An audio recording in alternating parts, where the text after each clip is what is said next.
Hi, guys. It is Monday. It is your life empowerment coach, Ireenii, and I was trying to go live from Instagram, and I couldn't figure it out. Didn't know how to figure out how to do it, so I was like, trying to be innovative as an entrepreneur, as a full-time entrepreneur, trying to be innovative and do some different stuff and let my creativity flow, and it didn't work. So here I am doing what I know to do best, which is be live on Facebook until I can figure it out. Okay, today I'm going live from my main page, not my empowerment page, which is where I normally go live at 5 from. But I said, you know what, I'm gonna go live at 5 from my big page, the big girl page, right? And so in my empowerment group, the last few weeks we've been talking about singleness and how you're healthy enough to date, right? Because some of us are not healthy enough to date and don't know it. I hope you know it. I hope that you're wise enough to sit down and say, hey, you know what, not right now. But if not, hopefully you'll come to that awareness if that is you. So I'm going to continue. So for some of you, you'll understand right where I'm picking up off from. And for some of you, you'll be like, well, where's the beginning? You got to join the empowerment group to get the other 2 pieces. Oh, and also the next level, if you've missed the one that happened this last Saturday, baby, okay, you can get the next one or catch the next one. I was going to say get and catch at the same time. You can catch the next one August 22nd, August 21st. I'm going to have to put it in this post. But ticket sales go on sale July 15th, okay? And I believe it's August 22nd. It's the third Saturday in August. So that's the next one. Tickets will start at $27.99. So you guys have enough time to program, to think, to look. Actually, let me answer that question for you now, right? Let me actually answer it for you, because I don't want anyone to be like, well, what was the date, right? So let me do this. August 21st. August 21st is the next one. This is the flyer. This is the save the date flyer, right? So if you have not seen it, you will see it. I did post it last night. So this is the save the date flyer for August 21st, starting at $27.99, right, for general admission. If you'd like a workbook, which is absolutely needed, you can purchase that separately, as well as the t-shirt. So if you want the t-shirt for the Love Workshop, absolutely going to be amazed. Those things are fire. All right, so let's get into it. Let's get into part 3. And so where I left off at was Jonah, the first chapter, verse 1 through 4. And I'm not going to, repeat it word for word. I'm just going to kind of dibble and dabble in there. And so the word came, arise. And in order for Jonah to arise from anything, he had to already have been down. And the Lord was not going to leave him there.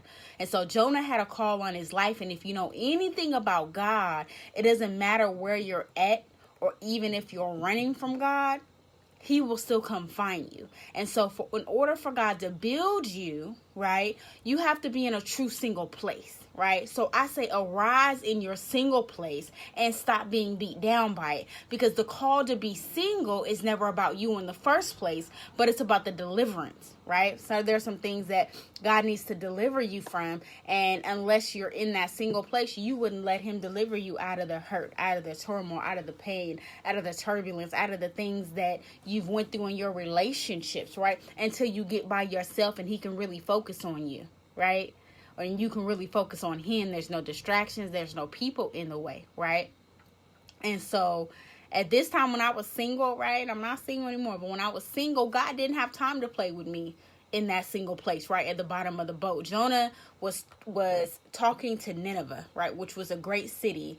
And to you who are a great city, but a city whose hearts might be in utter desolation and ruin because of all the relationships you had, the question I have for you, did you truly stay connected to God in it? right? When you were in that single place? Or did you weed God out and choose the relationship with man versus the relationship with God, right? Your heart has already been through enough ruin, right? So you don't think that it deserves a break by now?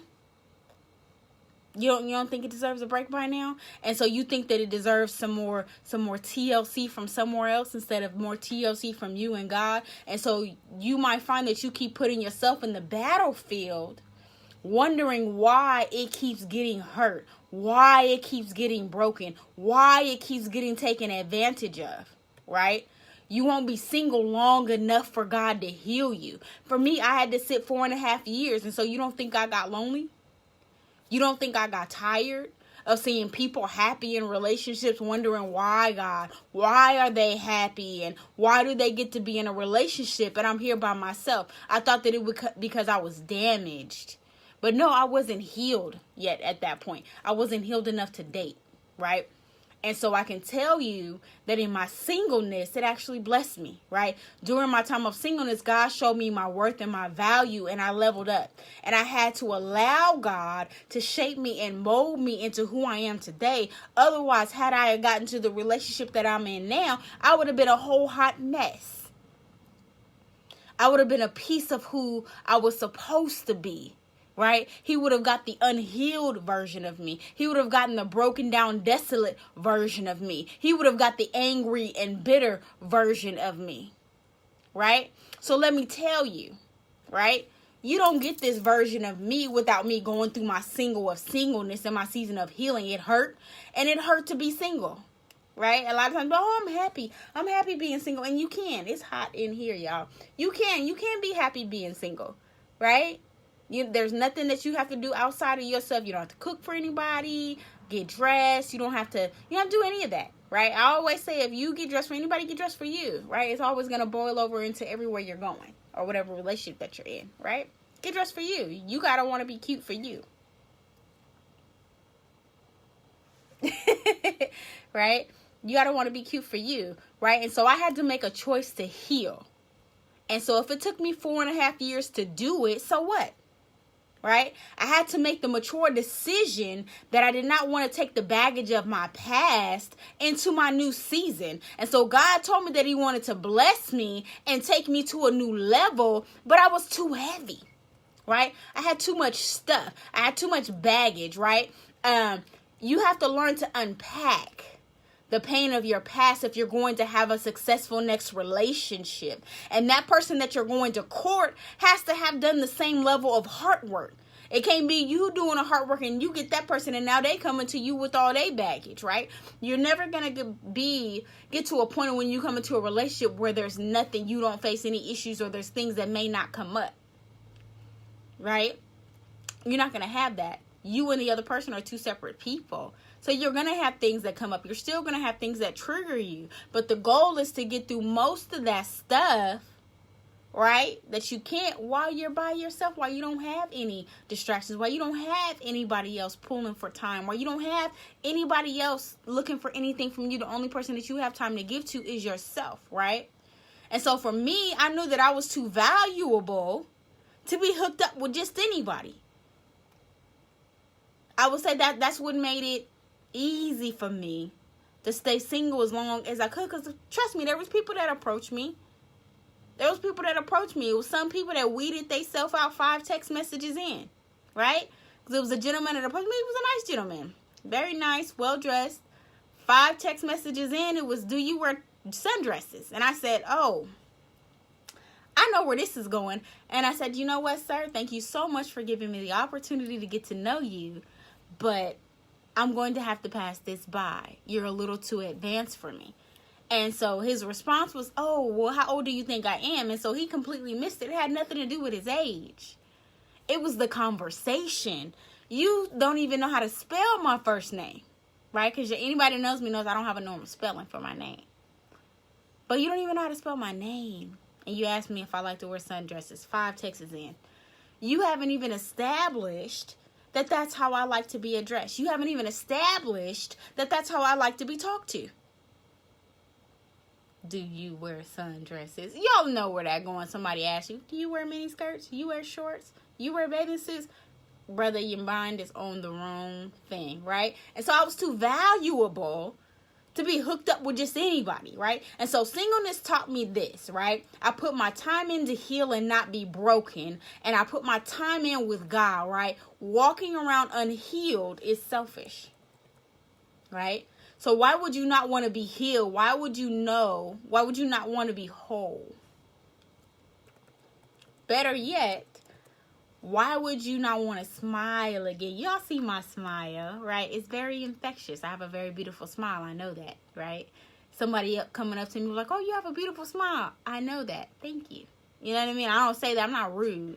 But I know I have a beautiful smile, right? It's a smile that God gave me. But this smile God has given me to help heal the souls of other people, right? To help bring people out of the bondage, to help heal hearts. For people to see that there is happiness in the world, right?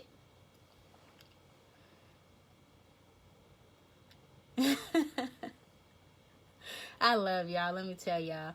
So why would you not want to smile again, right?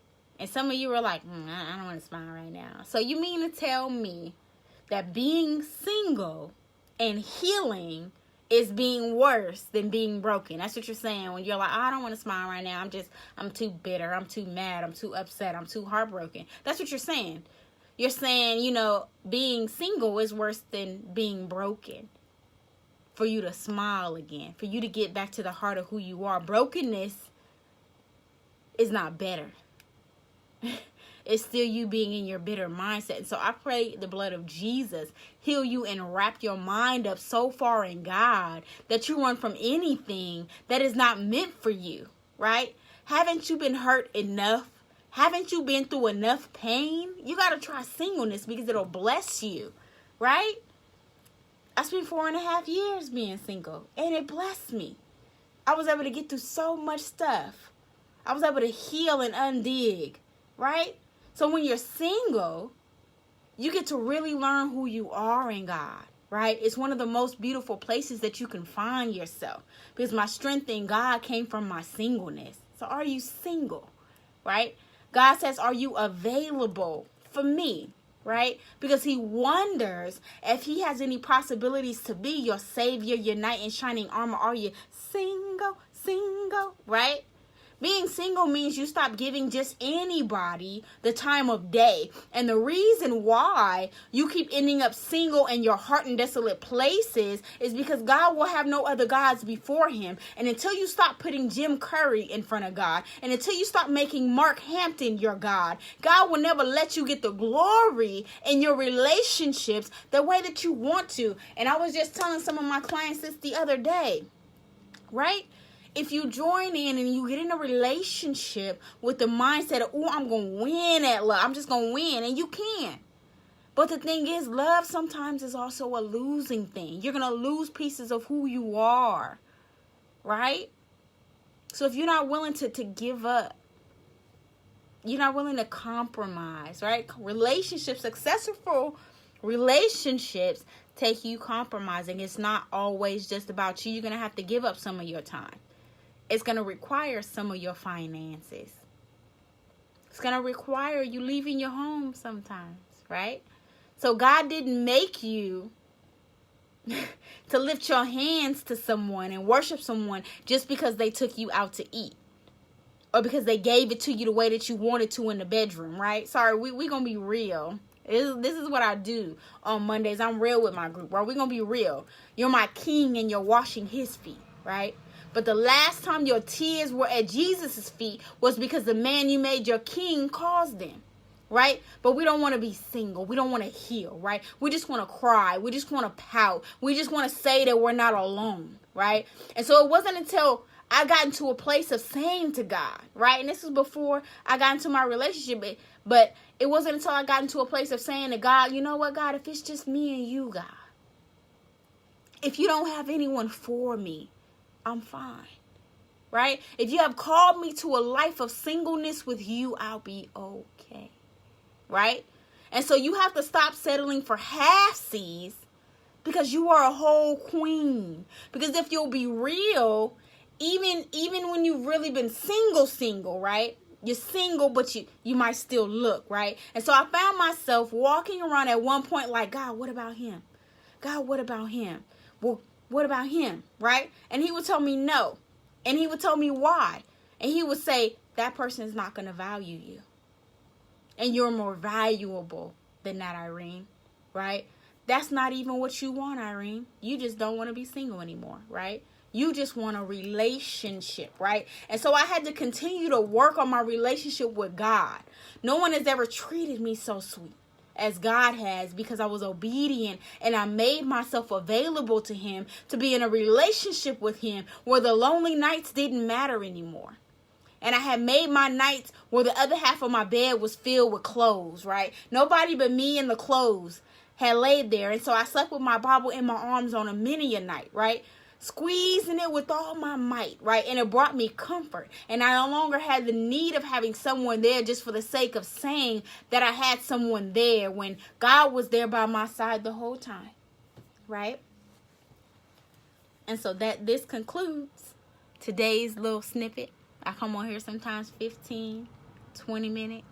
I don't like to keep you long. But that's today's part 3. Next Monday will be part 4. But you got to join the empowerment group if you want to get some more nuggets, right? So trust me, I got plenty more to share, right? And I'm going to tag it in my notes so I know where I left off at. But I love y'all. It's your life empowerment coach, Ireenii, and I will see you next Monday, live at 5 in the empowerment group. All right? I'll catch y'all then. Have a good day. Oh, and don't forget, save the date. August 21st, 6 p.m., the Love Workshop. You're going to learn about self-love, how to deal with being brokenhearted, when it's time to heal, deciding to heal, learning about those boundaries that we like to have that may not be so healthy, may have a little bit of cracks in them, but then also learning if your view of love has been tainted. If you've been walking around looking at love through a stained glass, if you've been walking around looking at love like love and pain are the same, and if that's you, then you need this love workshop, sis. Because love and pain don't have the same definition as I thought they once did before I was healed. Right? I used to think they were the same. I used to think that anybody that came to love me was going to cause me pain, was going to cause me turmoil, was going to cause me heartache. That's what I thought, because that's what relationships had taught me before I was healed. And I had to learn to attach it to a person and not a people. And so what I mean by that is, if you're in the mindset of saying, oh, all men are dogs, you're attaching it to a people, not a person. Oh, all men are, they just all out here to do us wrong. You're attaching it to a people, not a person. Ain't nobody ever gonna do me right. Well, sis, you need some help with that self-love on the inside of you, baby girl. You need this love workshop so you can heal, so you can get the direction that you need, you can get the courage you need, and you can get that voice back that God is giving you. And you can smile just like this, but not just any old smile, an authentic smile. All right? I got food in the corner. See, I was eating before I start talking to you. I told you I'm real. I ain't gonna cover up nothing. But yeah, I'd love to see you healed. It's your time. It's your time to heal, sis. So I'll see you guys next Monday in the empowerment group. Bye.